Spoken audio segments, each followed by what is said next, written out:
Okay, I'm sitting in front of our nice cosy little log burner, which has been a wonderful survival tool for the winter so far. And I'm about to put together a new workmate, and whilst admiring the birds out of the window, you can see them.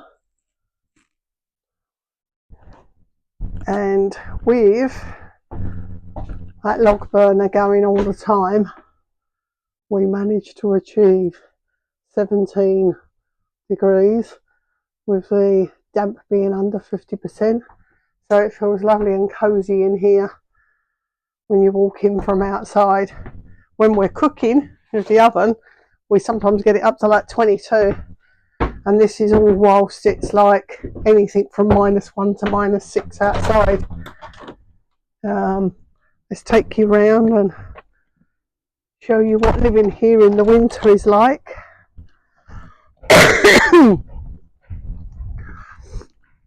John is just getting over quite a bad chest infection that started in October, and it got so bad that on Christmas Eve I had to take him to hospital with breathing difficulties, and we thought he might not be able to spend Christmas at home, but he's okay and he's on the mend.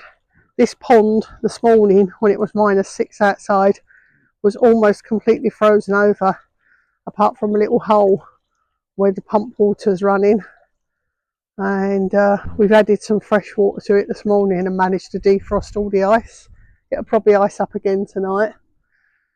We love looking at this little bird feeding station when all the birds come down. We get so many different birds from up there mainly. We think there's probably a lot of nests up there, different birds.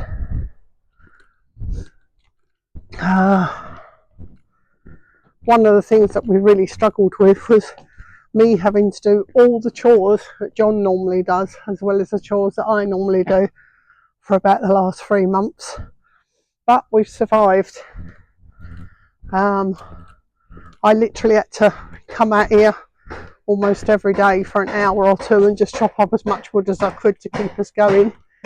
And now John's taken over that task again. And he's doing it in here. What? This is the inside of the bungalow, and it just makes it feel like you're working in an area that's a little bit warmer.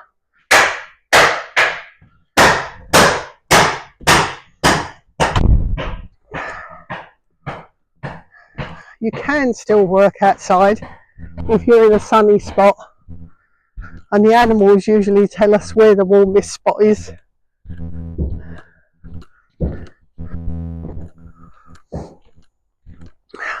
Getting a lot of really thick, heavy frost on the fields around us, and certain areas that don't shine at all are just staying frosty all the time at the moment. Like this little section here that just currently doesn't get any sunshine at all.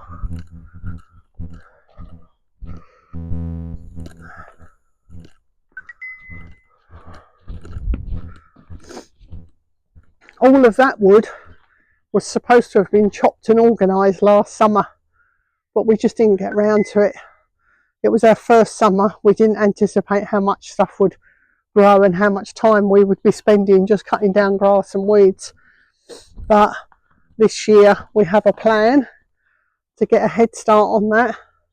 At the moment we're just cutting enough wood for 24 hours at a time, and then once we don't need the log burner anymore, we'll just keep on cutting and organising. We've got some excess wood in here as we're drying off, and it's all got to be cut and organised as well. And then over there, in about a quarter of that field, there's loads and loads of tree branches that have been cut down, and they will eventually go into the drying area and then get cut. Here's the guinea fowl, who I'm surprised they're not in a more sunny spot. The guinea fowl interact with us a lot more in the winter because they want us to feed them. in the summer they don't really care whether we put anything out for them or not, because there's just so much in the countryside for them to eat naturally. The chickens, of course, want to be fed all year round. We've got 3 hens left. We unfortunately lost our cockerel and one of our hens, but when we moved here we knew they were all very old, so we weren't expecting them to last a long time.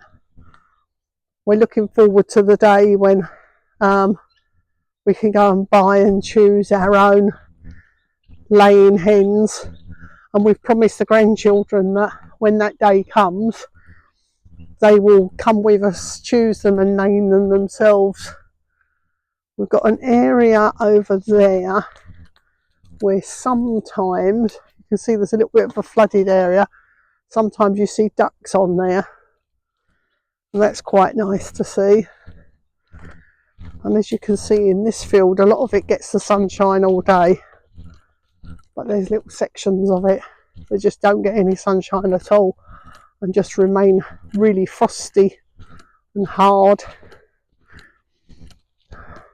I don't really like the winter much, don't like it when it's cold, but I keep myself going with first of all looking forward to Christmas, and then just enjoying spending time when it is sunny, coming out and watching the animals when I'm not doing any chores, and sitting in front of a nice cosy log fire in the evening, catching up on a bit of Netflix.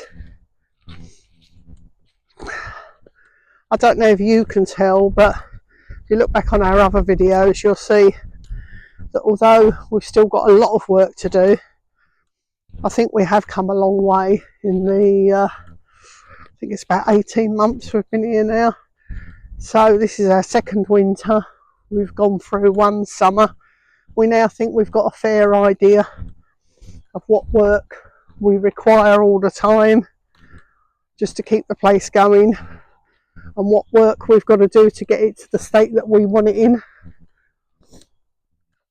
We've still got some bits of demolishing to do. I'll show you that round here. Our 2 greenhouses are now nicely out in the open, but just through here we've got a couple of little chicken houses that need breaking down and destroying. They're not an urgent job, so we'll get round to them one day. And then these trees here, we want to trim them right down so that this greenhouse gets sunshine all year round, just like that one is now. This is the back of what we're calling our wood barns. They're not in a brilliant state, but we're just keeping them going as long as we possibly can. We've now managed to kind of like reveal the whole of our orchard and growing area, let some sunshine in, which in the summer will mean that more will grow.